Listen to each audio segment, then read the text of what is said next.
Hi, it's Nick Capozzi, and welcome to Razzball Radio on the Fantasy Sports Network. It's Monday, and that's always a fun day here because we have no one other than Mr. Gray Albright. Gray, you know what? You're usually handsome, but you're having a particularly good hair day today. Oh, thank you, Nick. It's my hair is kind of like Mike Trout. It's really good, and then there's just different levels of good. Did you enjoy the long weekend? Did you enjoy the 4th of July? Was the fourth this weekend? Hey, man, I got to enjoy the first Oh my outdoor God, I missed fireworks the Fourth of display. July. God, I blame Siri. All right, so lots happened obviously over the weekend. Lots of big trades. Well, one big trade in particular, and a couple of other of note. Let's start with the big one. Jeff Samardzija and Jason Hamels go to the Oakland Athletics. Here's what's interesting in this scenario. Let me lay this out for you. Okay. You can make an argument that Jason Hamels has actually been a better pitcher than Jeff Samardzija thus far. Do you think that's a fair statement?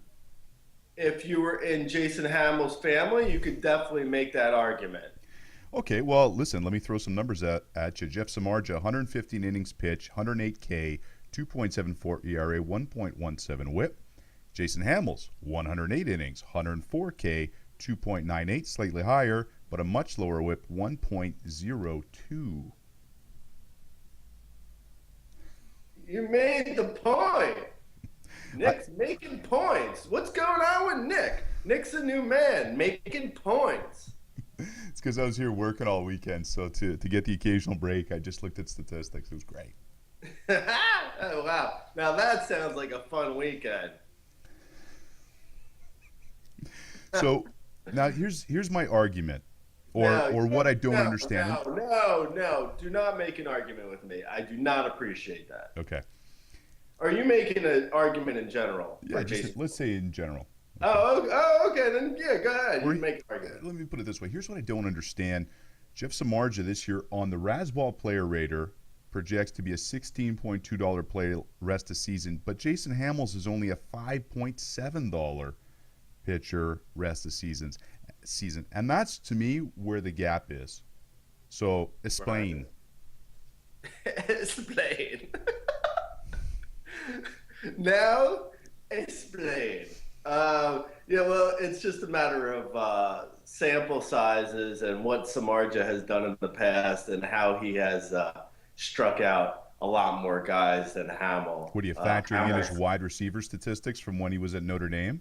Yeah, yeah, his yards after catches. Don't talk Did football. I'm I, sorry. did I sound like I knew what I was talking about right there? Hey, speaking of football, though, we're actually going to start doing some player rankings discussions with Jay Wrong today, so check that out at the football side of Razzball.com.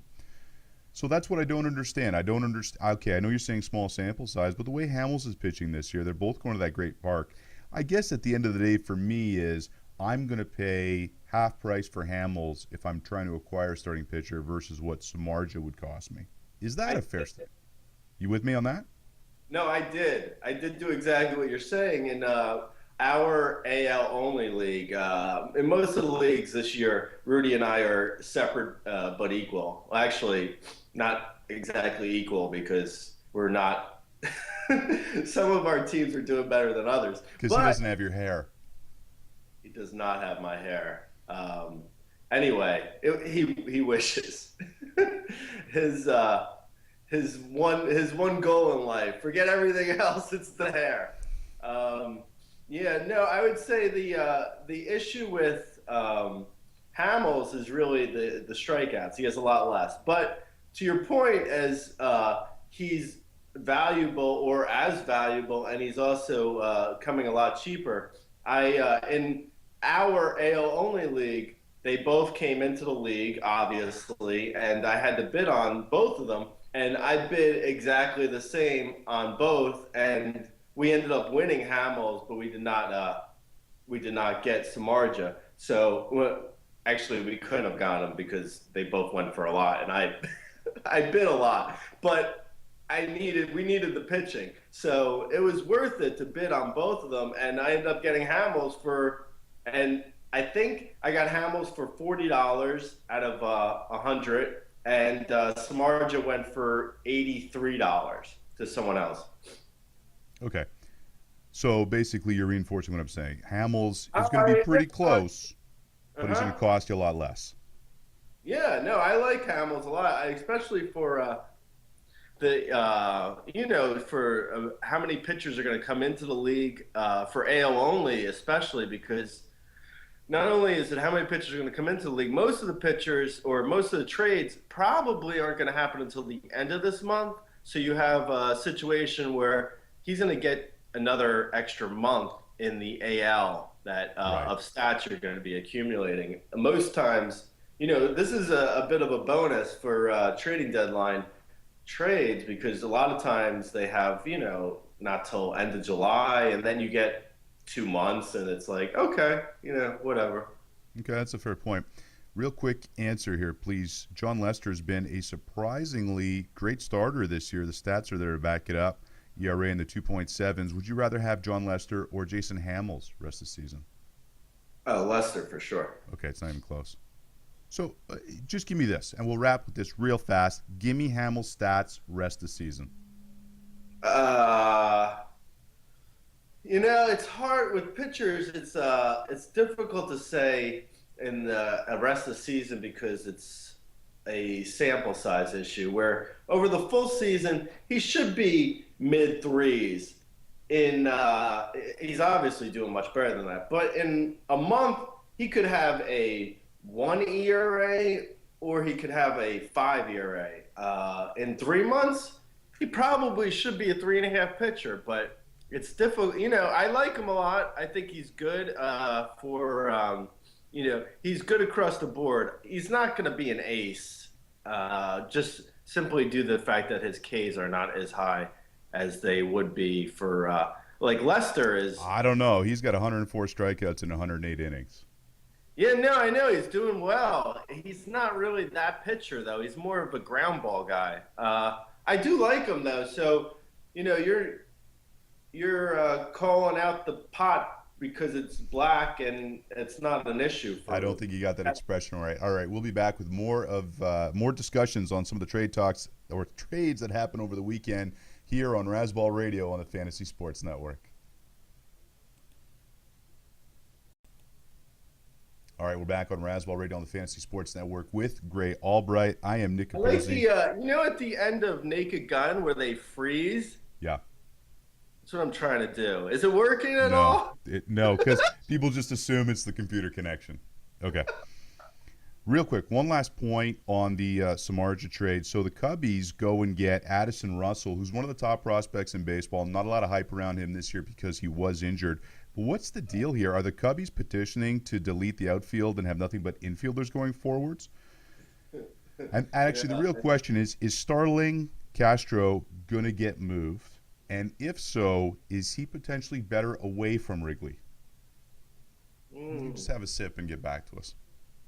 yeah. I would say that Sterling Castro. I would assume he's going to get moved either by the end of this year or during the off season. I think that I think he's probably going to move before the end of July. This is probably going to be a situation where, in August we're like, hey, Sterling Castro is no longer on the team, so Russell's got an obvious place to play. Um, I don't see why they wouldn't just move him for a pitching prospect or something that can help them in the future because Castro has totally been decent this year, but the Cubs aren't doing anything. The Cubs have not been decent, so they're not doing anything this year. So there's no reason to have someone who is ready right now when they're probably, as a team, not going to be ready for 3 years. Yeah, okay, that's a fair point. Also, if you're in a dynasty or keeper league, go get Addison Russell because obviously the upside in Wrigley versus Oakland is a lot higher. Another trade that happened over the weekend was Brandon McCarthy gets shipped to the Yankees. Now, he had 4% ownership pitching in the National League West. Do you really want him on your roster in the American League East? Mm, Not in mixed leagues. In AL only leagues, I would definitely take a flyer, just simply because his whatchamacallit, his strikeouts to walks and his luck was really bad. So he's not a 5 ERA pitcher as his stats show. He's probably closer to a low four, high 3 ERA pitcher, but it's still not. I mean, it's not terrific for mixed leagues outside of streamers. And would I start him against Baltimore or Boston or like in the AL East? Nah, I wouldn't. In the mixed league, I wouldn't start him. You failed to mention the Blue Jays there. Is that because Edwin Encarnacion is out with a quad injury? Um, no, I'm on the board of trying to get Canada annexed from the Major League Baseball Okay, league. great. So I'm sorry. I know that you're from Canada. I know this is a touchy subject, but we gotta separate. Yeah, no, Edwin's out for a month. I would say at least. Yeah, that's what they're talking. I think they're being optimistic with their timetable, saying 2 to 4 weeks. I mean, when a player needs to be carried off the field, not coming back in 2 weeks. No. I know it hurts being a Blue Jays fan to admit that, and I see, the anguish in your face. Yeah, a lot of angst in my face. No, anguish. Anguish. Thank you. I want to see anguish. Yeah. Oh, was that good? Yeah. All right, who are you picking up to replace him? Steve Pearce, Marlon Byrd? These players are available? Yeah, in like half the leagues. I don't know about that, but I would pick up Bird. Okay, how come Marlon Byrd gets no love? I mean, the guy's on pace for like 30 plus homers, 100 plus RBIs. Probably because the Phillies are not good. Phillies aren't good. Wait, whoa! Breaking news: the Phillies aren't good. You're asking me why he's not owned. I mean, you're asking me to hypothesize about something that I don't know why. Because people are idiots. What do you want me to say? Do you want me to say that he should be owned and he's not owned because Man, I upset you because your face is all red now. Own him is trapped underneath a pile of phone books in their bathroom. I don't know why he's not owned. Oh man, I really got you upset because you are like redder than a hot potato right now. Yeah, I'm angry. That's angst or anguish. So, what's the story here with Anderson Alvarez having a great season? Are you willing to roll with him even with the K's lacking? Because that's quite a K gap. I mean, only 70 and 115 innings.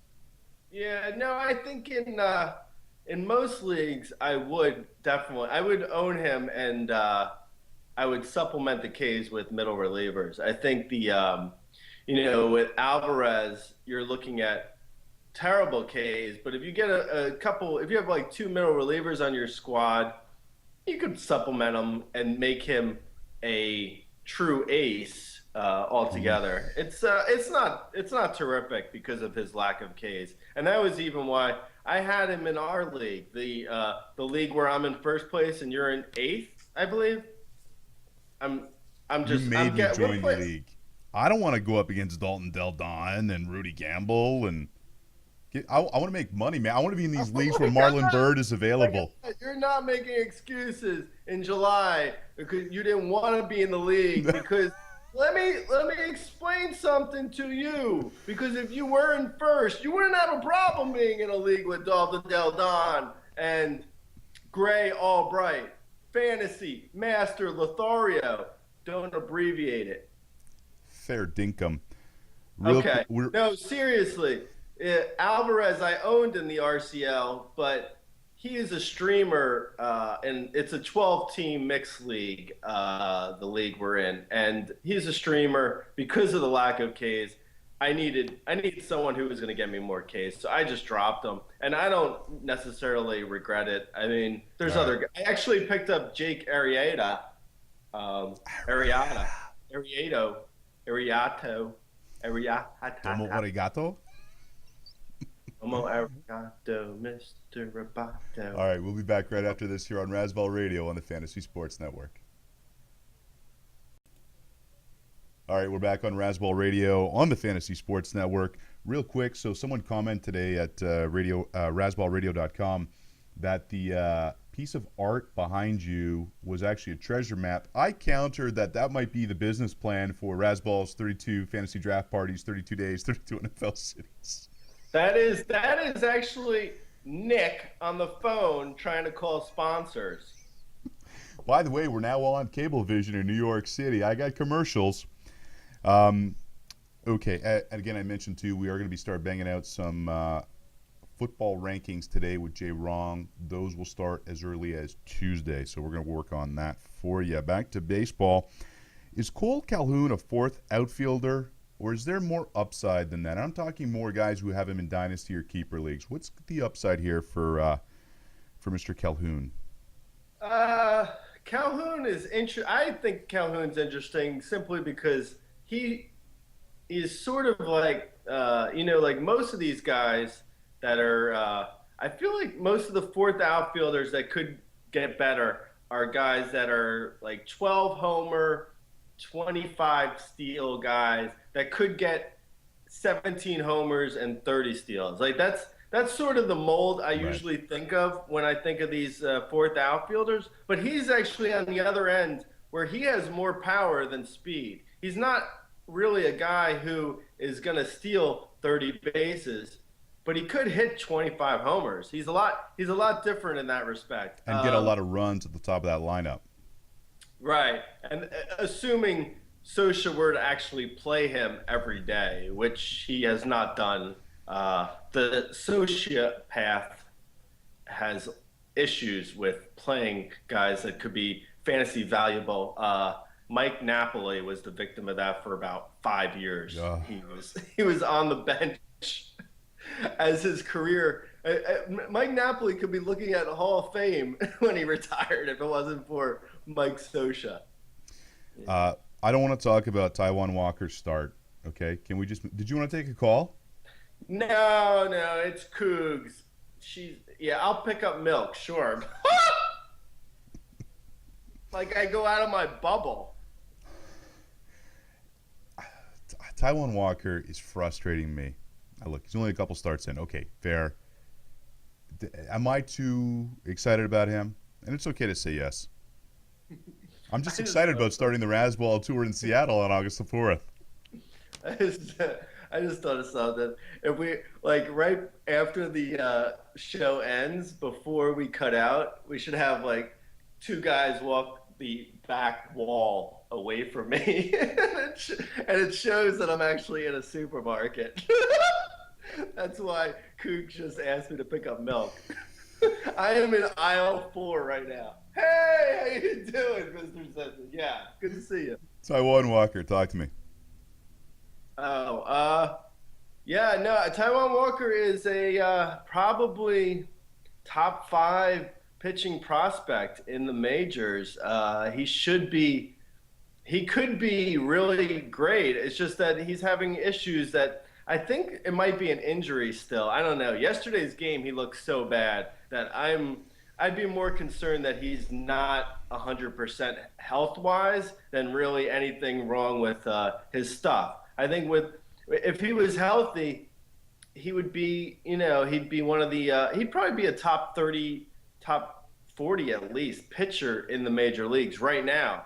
And then with a chance for top 20 next year, and like he could be a top 5 pitcher within a few years for sure. But I think right now it's a matter of you hold on to him in some leagues just to make sure that it wasn't just a mechanics thing and he's fine going forward. But he didn't look right at all. I mean, 4 innings, what was it, like 6 walks or something? Like good. That's an issue where it's like, that's like a Danny Salazar, what we saw earlier in the season, where it's like there's a mechanics or there's an issue here that's bigger than Salazar. My goodness gracious! Hey, speaking of tried pitchers, 125 and 2/3 innings, 137 strikeouts, 2.86 ERA, and a 1.18 WHIP for Corey Kluber. How high does the Klub go next year? Klubs? I'd say I'll put him definitely in the top 15. Where he goes, it's hard. That's what other people will do. I would say probably 20 to 25 overall for starting pitchers because I don't think I'm just guessing what other people will assume for him. I personally like him a lot. I think other people may be a little bit down on him in the non-sexual way just because he's an Indians pitcher and he is, a little bit out of nowhere with his minor league numbers were really kind of terrible, but he's proven it now over, since last June, over a year now that he's pitched really well in the majors. So I assume it's for real at this point. He reminds me actually of another Indians guy who was it's not exactly the right comparison because he was good and then terrible and then great, where Kluber was kind of terrible and then great. But Cliff Lee. Okay. That's interesting. I got to chew on that. Real quick, we got to wrap up here, but very quickly, we're dropping Tiny Tim now that he's had his second start against the Padres, yeah? Depends on who he gets next and how deep your league is. Okay. What about Matt Garza? He's been pitching really well. His numbers for the year have been great. He always breaks down. You want to sell high on him, or is he still in your rotation? No, I don't think you necessarily can get anything for him, so I'm not selling him. I would just ride it out. As long as he was pitching well, I'd hold him. All right. Great. We got to get out of here. Thanks for joining us today on Razzball Radio on the Fantasy Sports Network. Big show tomorrow. Mike Cardano of the Fantasy Sports Network is going to join us, so we're really excited about that. Hey. Wow. Gray, thanks for joining us today. He is Gray Albright. I am Nick Capozzi, at Nick Capozzi, NickCapozzi. You got questions, I'll answer them. We're out of here. Have a nice day.